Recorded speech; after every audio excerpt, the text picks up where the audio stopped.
ഇറാനുമായി വീണ്ടും യുദ്ധം പരീക്ഷിക്കാനാണ് അമേരിക്ക തയ്യാറെടുക്കുന്നത്. കഴിഞ്ഞ മണിക്കൂറുകൾക്ക് മുമ്പാണ് ഇറാന്റെ 2 സ്പീഡ് ബോട്ടുകൾക്ക് നേരെ അമേരിക്കയുടെ യുദ്ധവിമാനങ്ങൾ ആക്രമണം നടത്തിയതായിട്ടുള്ള റിപ്പോർട്ടുകൾ വരുന്നു. എന്നാൽ മണിക്കൂറുകൾക്ക് ശേഷം തന്നെ ഇറാന്റെ IRGC ശക്തമായ തിരിച്ചടി നടത്തിയതായും റിപ്പോർട്ടുകളുണ്ട്. അമേരിക്കയുടെ യുദ്ധ കപ്പലുകൾക്ക് നേരെയാണ് ആക്രമണം നടത്തിയത്. അമേരിക്കയുടെ പേർഷ്യൻ കടലിന് ചുറ്റുമുള്ള കപ്പൽ വ്യൂഹങ്ങൾക്ക് നേരെയാണ് ഇറാൻ ക്രൂസ് മിസൈലുകൾ ഉപയോഗിച്ച് ആക്രമണം നടത്തിയത് എന്നാണ് റിപ്പോർട്ടുകൾ വരുന്നത്. എന്തായാലും വെടിനിർത്തൽ ഇതോടുകൂടെ തന്നെ ഇല്ലാതാകുന്ന സാഹചര്യങ്ങളിലേക്കാണ് കാര്യങ്ങൾ പോയിക്കൊണ്ടിരിക്കുന്നത്. പരമാവധി ഇറാനെ പിന്തിരിപ്പിക്കാനുള്ള ഭീഷണികൾ ട്രംപ് നടത്തിയെങ്കിലും ഈ ഭീഷണികൾക്ക് മുന്നിൽ വഴങ്ങാൻ ഇറാൻ തയ്യാറല്ല എന്നും തങ്ങളുടെ രാഷ്ട്രത്തിന്റെ അന്തസ്സ് പണയം വെച്ചുകൊണ്ട് ആർക്കു മുന്നിലും കീഴടങ്ങാൻ തയ്യാറല്ല എന്നതാണ് ഇറാന്റെ പക്ഷം. ഈ കാര്യം ഇറാന്റെ പ്രസിഡന്റ് വ്യക്തമായി പറയുകയും ചെയ്തിട്ടുണ്ട്. ഞങ്ങൾ ആര് ചർച്ചയ്ക്ക് വന്നാലും രാഷ്ട്രത്തിന്റെ ബഹുമതിയും അന്തസ്സും തകർത്തുകൊണ്ടോ അല്ലെങ്കിൽ അതിന്റെ അന്തസ്സ് കളഞ്ഞു കുളിച്ചുകൊണ്ടോ ഒരു ചർച്ചക്കും ഞങ്ങളുടെ പ്രതിനിധികൾ തയ്യാറാവുകയില്ല. അങ്ങനെ പ്രതീക്ഷിച്ചുകൊണ്ട് ആരും ചർച്ചയ്ക്ക് വരേണ്ടതില്ലെന്നുമായിരുന്നു അദ്ദേഹം പറഞ്ഞിരുന്നത്.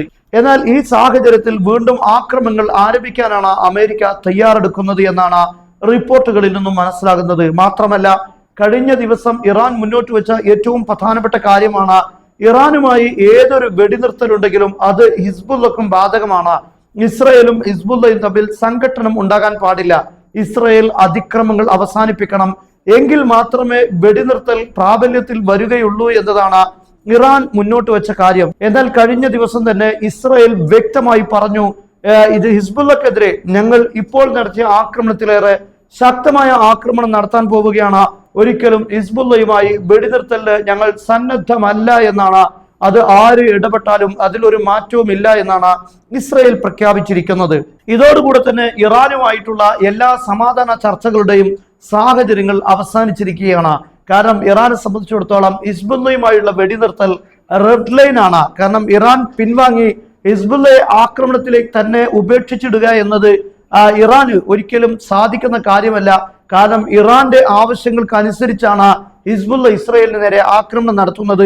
എന്നാൽ ഹിസ്ബുള്ളയെ ഒറ്റയാക്കി ഇറാൻ രക്ഷപ്പെടുക എന്ന പദ്ധതി ഉണ്ടാവുകയില്ല, അങ്ങനെയുള്ള ഒരു കരാറ് നടക്കുകയില്ല എന്ന കാര്യം ഇറാൻ പരസ്യമായി പ്രഖ്യാപിച്ചതാണ്. ഈ കാര്യം ഹിസ്ബുള്ളയുടെ നേതാവിനെ വിളിച്ച് ഇറാന്റെ വിദേശകാര്യമന്ത്രി അബ്ബാസ് അറാഖ്ചി വ്യക്തമായി പറയുകയും ചെയ്തിട്ടുണ്ടായിരുന്നു.